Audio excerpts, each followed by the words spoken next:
Hello नमस्कार, स्वागत है आप सबका एक बार फिर से हमारे YouTube channel easy to learn पर। ये हमारे रीट के 30 डेज रिवीजन बैच का 19वां वीडियो है। आज का हमारा टॉपिक है उतक। देखिए, तो उतक के बारे में पढ़ते हैं। इसमें हमें पादप उतक पढ़ने हैं, जंतु उतक पढ़ने हैं, सरल उतक और जटिल उतक। तो उतकों के बारे में समझने से पहले थोड़ा सामान्य बातें जानते हैं कि उतक का अध्ययन क्या कहलाता है। हिंदी में बोलते हैं इसको औतिकी और इंग्लिश में बोलते हैं हिस्टोलॉजी। आपको दोनों ही याद रखने हैं। उतकों के दो प्रकार होते हैं, जैसे हमने कोशिकाओं के प्रकार पढ़े कि जंतु कोशिकाएं, पादप कोशिकाएं, ऐसे ही जंतु उतक, पादप उतक, दो प्रकार के उतक। उतक शब्द दिया था, बिचाट भी बोलते हैं, हिंदी में बिचाट बोलते हैं और बाइकैट भी बोलते हैं ना, दोनों आपको याद रखने हैं। और उतक विज्ञान के पिता, फादर ऑफ हिस्टोलॉजी बोलते हैं मार्सेलो मेल्फिगी को। ये सामान्य सी बात है, आपको याद रखनी है। अब जानते हैं कि उतक होते क्या हैं। उतक बहुत टफ टॉपिक है, अच्छे से समझ नहीं आता, इसलिए अच्छे से ध्यान से देखिएगा। जैसे इसको मान लीजिए ये कोई एक सेल है। सेल के बारे में पढ़ चुके हैं, ये सेल है एक।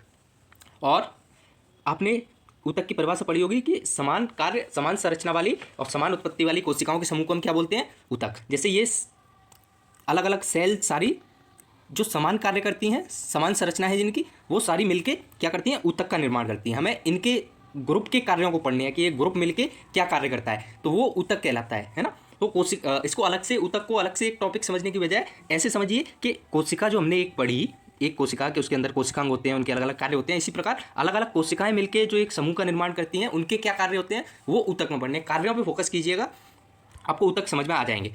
जैसे कि और कोशिकाएं, हमने एक ऐसे चित्र बनाया था कि ये कोशिकांग हैं, बीच में केंद्रक है, ये कोशिका झिल्ली है। लेकिन ये केवल पढ़ने की दृष्टि से कोशिका का ऐसे चित्र होता है। कोशिकाएं अलग अलग तरह की होती हैं। बहुत सी कोशिकाएं ऐसी होती हैं, ये एक जैसी कोशिकाएं हैं, तो इनका जो समूह होगा वो एक कार्य करेगा, वो हम अलग उतक में पढ़ेंगे। बहुत सी कोशिकाएं ऐसी होती हैं, इस तरह की, जिनकी डिज़ाइन ऐसी होती है, जिनकी संरचना ऐसी होती हैं, वो एक जगह मिलकर अलग कार्य करती हैं। बहुत सी आपने ऐसी कोशिकाएं पढ़ी होंगी, ये एक कोशिका है तो ये ऐसी ही दूसरी कोशिका इससे जुड़ के वो अलग कार्य करेगी। तो यही है, कोशिकाओं का समूह ही उतक कहलाता है। और उनके जो कार्य होते हैं, उनके अध्ययन के बारे में ये पूरा टॉपिक है। तो उन कार्यों पर फोकस करना है हमें, तो आपको ईजिली समझ में आएगा। देखिए, सबसे पहले पढ़ते हैं पादप उतक के बारे में। पादप उतक दो प्रकार के होते हैं, एक अस्थायी और एक स्थायी। अस्थायी जो होता है, इसको विभाज्य उतक भी बोलते हैं, क्योंकि इनमें विभाजन होता रहता है। जैसे कि आपने बचपन में पेड़ का एक डायग्राम बनाया होगा, पेड़ का डायग्राम जो हम बनाते हैं, बस आपको ये कार्य समझ में आ गए तो उतक बहुत आसान टॉपिक है। और कार्य समझ में नहीं आए तो ये बहुत टफ लगने लग जाता है। तो बस कार्यों पे फोकस कीजिएगा। जैसे ही हमारा पेड़ है, तो पेड़ की आपने देखा होगा कि बहुत से पेड़ होते हैं जो बहुत लंबे होते हैं। जैसे खजूर हुआ, नारियल का पेड़ हुआ, तो वो लंबे क्यों होते हैं? क्योंकि उनमें सीड्स विभाज्योतक ज़्यादा होता है। यानी कि सीड्स विभाज्योतक वाली जो कोशिकाएं होती हैं वो ज़्यादा एक्टिव होती हैं, वो पेड़ को लंबाई बढ़ाने में मदद कर रही होती हैं। यहाँ विभाज्योतक लिख लीजिएगा, सीड्स विभाज्योतक। तो ऐसी कोशिकाएं जो पादप की लंबाई बढ़ाने में मदद करें, उनको क्या बोलेंगे? सीड्स विभाज्योतक, उनके समूह को, है ना। उसके बाद आई बहुत से पेड़ आपने देखे होंगे जो मोटे होते हैं, जैसे कि बरगद और पीपल। बरगद और पीपल के पेड़ जिनका तना मोटा होता है, ये क्या कार्य करते हैं? ये पेड़ की मोटाई बढ़ाने में मदद करते हैं, तो इनको क्या बोलते हैं? पार्श्व विभाज्योतक। तीसरा है अंतर्वेशी। अंतर्वेशी क्या होता है? जैसे आपने घास देखी होगी, घास जमीन पे उगती है, कोई जानवर ऊपर से खा जाता है, लेकिन फिर वापस उगना स्टार्ट कर देती है। ऐसा क्यों? क्योंकि ये उतक थोड़े थोड़े गैप में पाया जाता है। जैसे यहाँ गांठ के रूप में पाया जाता है, जैसे यहाँ, यहाँ, यहाँ। तो किसी जानवर ने अगर इसको यहाँ से खाया तो ये यहाँ से बढ़ना स्टार्ट कर देगी। तो ये क्या करती है? ये इनको वापस पुनः आगे बढ़ने में मदद करती है। ऐसे पौधे जिन पे खतरा ज़्यादा होता है, या जो जिनमें संरक्षण कम होता है, तो ऐसे पौधों को क्या होता है? ये वापस से बढ़ने में मदद करते हैं। तो ये चलिए इनके बारे में एक बार पढ़ लेते हैं अच्छे से। देखिए, शीर्ष विभाज्योतक क्या होंगे? ये लंबाई में वृद्धि करेंगे, जैसे खजूर और नारियल। पार्श्व विभाज्योतक क्या होंगे? ये मोटाई में वृद्धि करेंगे, जैसे बरगद और पीपल। और अंतर्वेशी क्या होंगे? ये गांठ का निर्माण करते हैं, जैसे घास देखी होगी आपने, बांस देखा होगा, गन्ने का पेड़ देखा होगा। गन्ना ऐसा ही तो होता है, इसमें बीच बीच में वो जो होते हैं, वो जहाँ से आप गन्ने को तोड़ के खाते हैं, वो अंतर्वेशी विभाज्योतक होते हैं। ये आपको याद रखने हैं। आपको कार्यों पर ज़्यादा फोकस करना है, नाम के बजाय। नाम याद रखने हैं, उनके कार्य याद रखने हैं। ऐसे कन्फ्यूजन होता है होना कि उतक कोई अलग चीज़ होती है। उतक सिर्फ कोशिकाएं जो हम पिछले टॉपिक में पढ़ के आए हैं, वही मिलके उतक का निर्माण करती हैं। कोशिकाओं के कुछ कार्य होते हैं, अलग अलग कोशिकाओं के अलग अलग कार्य होते हैं। तो जब वो एक साथ मिलती हैं, जैसे ये कोशिका है कोई, इसी प्रकार की और कोशिकाएं मिली तो इन्होंने उतक का निर्माण कर दिया, और ये फिर शरीर में अलग अंग का निर्माण करेंगी। तो वो जो कार्य करते हैं, तो उन्हीं के बारे में पढ़ना है हमें उतक में। तो हमने अस्थायी विभाज्योतक पढ़ा। इसके बाद है स्थायी। स्थायी में दो हैं, एक जटिल उतक और एक है सरल उतक। जटिल उतक आप सबने कभी ना कभी सुना होगा, जाइलम और फ्लोएम। नाम याद रखिएगा, नाम से ही पूरा कंफर्म हो जाएगा। जाइलम से आप जल, ज, ये जल संवहन का कार्य करता है। इसमें आपको ये संवहन वर्ड दोनों में याद रखना है। ये संवहन उतक है, यानी कि ये जाइलम क्या करता है? पेड़ के पानी हम जड़ में डालते हैं, लेकिन पूरे पेड़ में पानी पहुंच जाता है, तो ये जल को पूरे पेड़ के तक ले जाने का कार्य करता है, इसलिए ये संवहन ऊतक है। और ये एक कार्य और है इसका, ये पेड़ की आयु ज्ञात करने में मददगार होता है। जैसे इस प्रकार का होता है जाइलम ऊतक। तो जब ये इसको यहाँ से बीच से काटा जाता है तो इसमें ऐसे रिंग बनी होती हैं, जितना पुराना पेड़ होता है उतनी ज़्यादा रिंग होती हैं, तो उनको देख के इस पेड़ की आयु भी ज्ञात की जाती है। तो ये हुआ अपने जाइलम। फ्लोएम क्या कार्य करता है, ये फ से फल याद रखिए, तो ये आपको याद हो जाएगा, क्या फ से फल याद रखिए। तो ये खाद्य संग्रहण और संवहन का कार्य करता है। संवहन आपको याद रखना है, ये जो दोनों जो जाइलम और फ्लोएम जटिल ऊतक है और ये संवहन ऊतक है, यानी लाने ले जाने का कार्य करते हैं। ये जल संवहन का कार्य करता है, फल खाद्य संग्रहण का कार्य करता है, इतना याद रखिए। ये जटिल ऊतक। अब सरल ऊतक। सरल ऊतक थोड़ा ज़्यादा जटिल है, ये आपको अगली PDF में हम देखते हैं। देखिए इनके सबसे पहले तो नाम देखिए, एक है मृदूतक, एक है स्थूल कोण ऊतक और तीसरा है दृढ़ोतक। नाम इंग्लिश में भी याद रखने हैं, हिंदी वालों को इंग्लिश में, इंग्लिश वालों को हिंदी में, किसी में भी आ जाता है एग्जाम में। मृदूतक को बोलते हैं पेरेन्काइमा, स्थूल कोण ऊतक को बोलते हैं कोलेनकाइमा और दृढ़ोतक को बोलते हैं स्क्लेरेनकाइमा। सिर्फ नाम से परेशान नहीं होना है इनके, सिर्फ कार्य याद रखने हैं, बहुत ईजी लगेंगे ये। देखिए आपने वापस से पेड़ बनाते हैं, इस बार थोड़ा डिजाइनर पेड़ बनाते हैं। ऐसे पेड़ भी आपने बनाए होंगे बचपन में। ये पत्ती हो गई, ये जड़ हो गई। तो देखिए ये क्या है, पेड़ का तना। तो पेड़ के तने के ऊपर जो छाल होती है, पेड़ के तने के ऊपर जो छाल होती है वो किसकी बनी होती है, वो मृदूतक की बनी होती है। यानी वो कोशिकाएं क्या कहलाती हैं, उनका समूह क्या कहलाता है, मृदूतक। और ये कार्य क्या करता है, तो देखिए आपने गोंद वगैरह कभी तोड़ा होगा, पेड़ से निकाला होगा, तो वो इसी में पेड़ की छाल में ही फंसा हुआ रहता है, यहीं से निकालते हैं उसको। उसके अलावा जब पतझड़ का मौसम आता है, वैसे तो प्रकाश संश्लेषण का कार्य हरी पत्तियां करती हैं, लेकिन पतझड़ का मौसम होता है तो पेड़ में पत्तियां तो होती नहीं है, इस हिसाब से तो पेड़ को सूख जाना चाहिए और वहीं नष्ट हो जाना चाहिए। लेकिन ऐसा नहीं होता, अगले मौसम में पेड़ वापस हरा स्टार्ट हो जाता है, हरा होना। तो ये बीच का जो मौसम, बीच का जो समय होता है, उसमें पेड़ को भोजन कौन दे रहा होता है, पेड़ के सारी पोषण की पूर्ति कौन कर रहा होता है, ये छाल कर रही होती है। ये प्रकाश संश्लेषण का कार्य करती है, उस मात्रा में नहीं करती जितनी पत्तियां करती हैं, लेकिन ये आपको याद रखना है कि पेड़ की छाल भी प्रकाश संश्लेषण का कार्य करती है। जब आप इसको हल्का सा ऐसे छीलेंगे छाल को किसी पेड़ की को, आप देखेंगे उसमें भी हरा हरा रंग होता है, जिस पत्तियों की तरह ही। तो ये आपको याद रखना है। देखिए तो बस यही है मृदूतक। क्या, पौधे की छाल इसी की बनती है, प्रकाश संश्लेषण भी करता है। रेजिन, टेनिन, गोंद, ये क्या होता है, जैसे आप रबर का पेड़ देखा होगा, जिससे रबर वाला वो निकालते हैं, तो उसको ऐसे हल्का सा काट के तो उसी से जो निकाला जाता है पदार्थ, उसको रेजिन और टेनिन बोलते हैं। तो ये आपको याद रखने क्या है, रेजिन, टेनिन और गोंद का संचयन कहाँ होता है, ये पेड़ की छाल में होता है। ये इसके प्रकार हैं। जैसे आपने बालू का स्तूप पढ़े होंगे, अलग अलग डिजाइन के आधार पर अलग अलग तरह के बालू का स्तूप होते हैं, ताराकार वाले, है ना, पैराबोला। इसी तरह से मृदूतक, वायुतक, विचित्र मृदूतक, तारा ऊतक, ताराकार मृदूतक, क्षण मृदूतक, ये इसकी संरचना के आधार पर। इन पे आपको ज़्यादा फोकस नहीं करना है, आपको बस फोकस ये करना है कि पौधे की छाल जो होती है वो मृदूतक की बनी होती है और प्रकाश संश्लेषण का भी कार्य करती है, बस। इसके बाद अगला है अपना स्थूल कोण ऊतक। अब जैसे ये पत्ती होती है, आपने यहाँ देखा होगा एक बीच में जिससे ये जुड़ी होती है, जहाँ यहाँ गांठ जैसा कुछ होता है ऐसा, उसको क्या बोलते हैं, उसको बोलते हैं हम वृंत। तो ये वृंत जो होता है वो किसका बना होता है, वो स्थूल कोण ऊतक का बना होता है। बस इतना ही है स्थूल कोण ऊतक। देखिए ये वृंत का निर्माण करता है। अब जैसे इसके प्रकार हमने देखे, ये इसके स्थूल कोण ऊतक के भी अलग अलग प्रकार हैं, कोणीय, भित्तीय, रिक्तिकामय। बस रिक्तिकामय आपको याद रखना है कि इसे लिग्निन ऊतक भी कहते हैं। ये आपको याद रखना है कि इसे लिग्निन ऊतक भी कहते हैं। और वृंत का निर्माण कौन करता है, स्थूल कोण ऊतक। उसके बाद तीसरा है अपना दृढ़ ऊतक, स्क्लेरेनकाइमा। आपने नारियल देखा होगा, नारियल के ऊपर जो नारियल की छाल होती है जिसको हटाया जाता है, वो मृत कोशिकाएं होती हैं और वो कोशिका भित्ति के ऊपर होती हैं। उन्हीं मृत कोशिकाओं को क्या बोलते हैं, दृढ़ ऊतक बोलते हैं। वो दृढ़ ऊतक की बनी होती हैं। तो देखिए कोशिका भित्ति पर मृत कोशिकाओं का जमाव, जैसे कि नारियल की छाल। तो ये हुए अपने सरल ऊतक के प्रकार। देखिए इससे आपको बिल्कुल अच्छे से समझ में आएगा। शीर्ष विभाज्य ऊतक क्या होता है, जो पौधे की लंबाई बढ़ाने में मदद करे। अंतर्विष्ट जो मैंने बताया घास फूस या बांस जैसे पौधों में होता है, ये क्या होता है, ये गांठ के रूप में होता है, वो पौधे को पुनः वृद्धि और सुरक्षा प्रदान करता है। और पार्श्व विभाज्य ऊतक क्या होता है, ये पौधे की मोटाई बढ़ाने में मदद करता है। तीन ये आपको याद रखने, ये विभाज्य ऊतक है। उसके बाद स्थायी में हमने दो पढ़े, सरल, जटिल और सरल। तो जटिल में कौन कौन से पढ़े हमने, जाइलम और फ्लोएम। ये देखिए ये वाटर एंड मिनरल्स को लेके जाता है कौन, जाइलम, मतलब जल और मिनरल्स को लेके जाता है कौन, जाइलम। और फूड और वाटर ये देखिए कौन, फ्लोएम। तो ये किसका कार्य कर रहे हैं, ये संवहन का कार्य कर रहे हैं। उम्मीद आपको समझ में आ रहा होगा ये। तो अगर आपने चैनल सब्सक्राइब नहीं किया अभी तक, चैनल सब्सक्राइब कर दें। ये वीडियो मैं दूसरी बार रिकॉर्ड कर रहा हूँ, एक बार पूरा 27 मिनट का वीडियो रिकॉर्ड करके पता लगा रिकॉर्डर ही चालू नहीं है। तो वीडियो को लाइक कर दें, चैनल को सब्सक्राइब कर दें। इसके बाद अगला है अपना जंतु ऊतक। सेम हमें इसमें भी यही पढ़ना है इस तरीके से कि इनके प्रकार क्या क्या होते हैं, उनके कार्य क्या क्या होते हैं, उनके नाम और कार्य याद रखने हैं आपको ऊतक टॉपिक बहुत ईजी लगेगा। लास्ट में हम 2 मिनट में पूरा रिवीजन करेंगे। देखिए जंतु ऊतक क्या होते हैं, ये कितने प्रकार के होते हैं, 4 के, उपकला, संयोजी, पेशी और तंत्रिका ऊतक।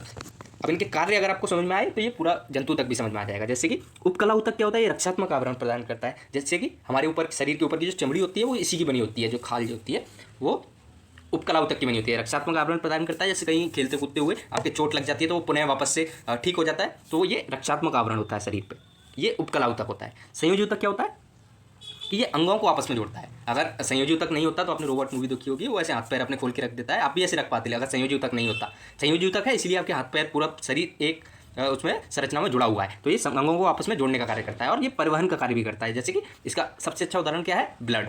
ब्लड एक ऊतक है, ये आपको याद रखना है, और ये पूरे शरीर में पाया जाता है, ये संयोजी ऊतक है और पूरे शरीर में ये गति करता है, परिवहन करता है, ये आपको याद रखना है। उसके बाद है पेशी। पेशी ऊतक क्या होता है कि अब शरीर बन गया तो अगर पेशी ऊतक नहीं होगा तो शरीर आपका गति नहीं कर पाएगा, आप मूर्ति की तरह खड़े रहोगे। ये क्या करता है, ये संकुचन, उत्तेजन और गमन में सहायता करता है, अनैच्छिक और ऐच्छिक क्रियाओं में सहायता करता है। अनैच्छिक क्रियाएं कौन सी होती हैं, जिन पर आपकी इच्छाओं का कंट्रोल नहीं होता है। जैसे कि आपकी पलक झपकाना, आप बहुत देर तक कोशिश करके रोक भी लोगे तो नहीं रोक पाओगे, 2 मिनट रोक लोगे, 3 मिनट, लेकिन उसके बाद आपकी पलक झपकनी है। जैसे कि हृदय की गति, आप अपनी मर्जी से हृदय की गति को नहीं कंट्रोल कर सकते हो, तो वो हो गई अनैच्छिक क्रियाएं। ऐच्छिक क्रिया क्या हो गई, जैसे आपने हाथ को अपनी मर्जी से ऊपर उठाया या आप चल रहे हैं, वो हो गई ऐच्छिक क्रियाएं। तो इसमें नियंत्रण कौन करता है, पेशी ऊतक। उसके बाद है तंत्रिका ऊतक।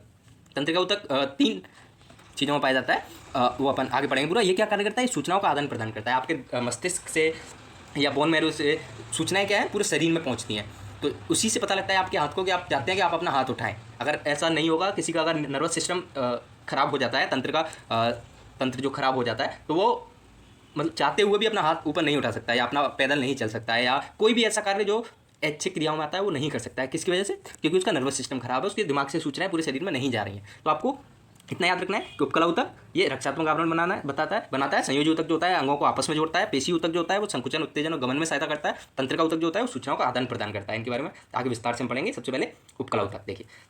उपकला ऊतक क्या होता है, मैंने आपको बताया कि शरीर के ऊपर की जो परत होती है वो उपकला ऊतक कहलाती है, इसको इंग्लिश में एपिथेलियम बोलते हैं। ये संयोजी ऊतक के ऊपर होता है ना उपकला ऊतक। ये ऊपर की जो परत होती है, इसके नीचे वाली परत को क्या बोलते हैं, संयोजी ऊतक। उपकला ऊतक में आपको एक मेन चीज़ याद रखनी है कि इसमें रक्त परिसंचरण अनुपस्थित होता है। तो लेकिन अगर अनुपस्थित है तो आपको पोषण तो चाहिए ऊतक को, तो पोषण इसको कहाँ से मिलता है, वो संयोजी ऊतक से मिलता है इसको।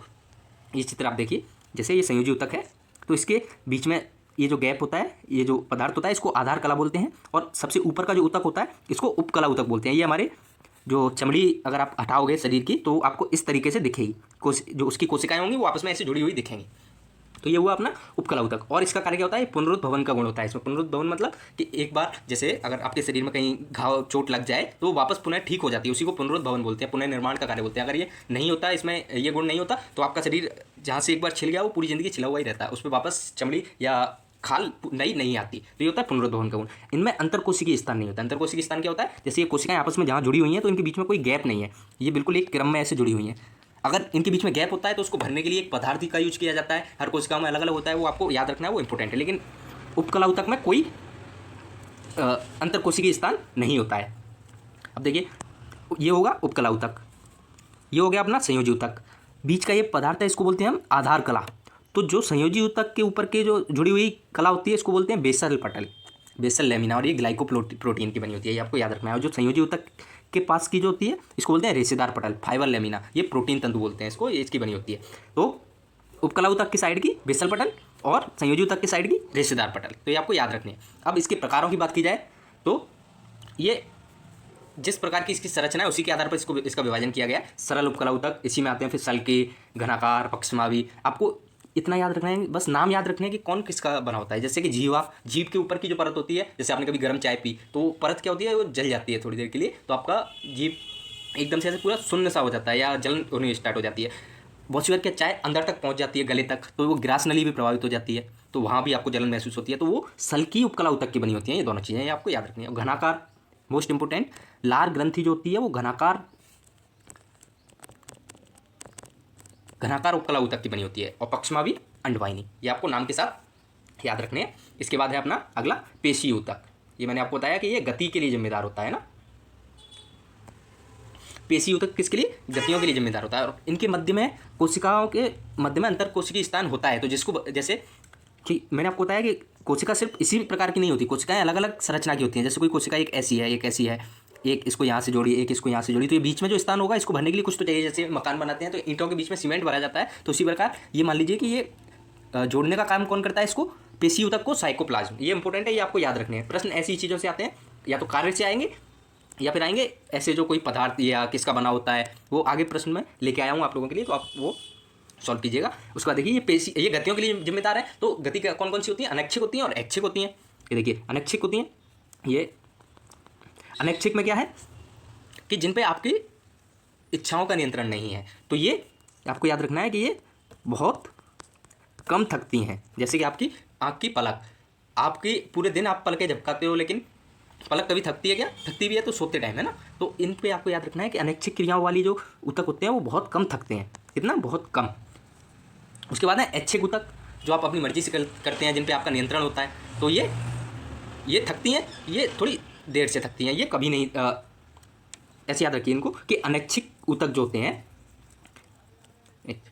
अनैच्छिक क्रियाओं वाले ऊतक जो होते हैं ये बहुत देरी से थकते हैं, ना, देरी से थकते हैं। जैसे कि आपकी आँख की पलक। ऐच्छिक क्रियाओं वाले ऊतक जो होते हैं ये थोड़ा जल्दी थकते हैं, ये थोड़ा जल्दी थकते हैं। जैसे कि आप जिनको अपनी मर्जी से करते हैं, जैसे कि आप पैदल चले तो आपके पैर थक जाएंगे, या फिर आप क्रिकेट खेलते हैं तो आपके हाथ थकने लग जाते हैं। तो ये आप अपनी मर्जी से कर सकते हैं, उसको अपने हाथ अपनी मर्जी से उठा सकते हैं। तो ये थोड़ी जल्दी थक जाते हैं। लेकिन अनैच्छिक वाले कभी, ये देरी से थकते हैं। और हृदय पेशी ये कभी नहीं थकती, अगर ये थकने लग गई तो इंसान थक जाएगा। सोचिए आपकी अगर हृदय भी थोड़ी देर बाद थक के शांत होने लग जाए तो फिर क्या होगा। तो ये कभी नहीं थकती हैं, ये आपको ऐसे याद रखनी है कि हृदय पेशियाँ कभी नहीं थकती हैं। उसके बाद अगला है अपना संयोजी ऊतक। तो इनके बीच का अंतरकोशिकीय पदार्थ क्या होता है, मैट्रिक्स। जैसे हम पिछला पढ़ के आए साइकोप्लाज्म, क्या पढ़ा हमने, साइकोप्लाज्म। इसके बाद इसका है क्या, मैट्रिक्स। संयोजी ऊतक के मध्य में क्या होता है, मैट्रिक्स।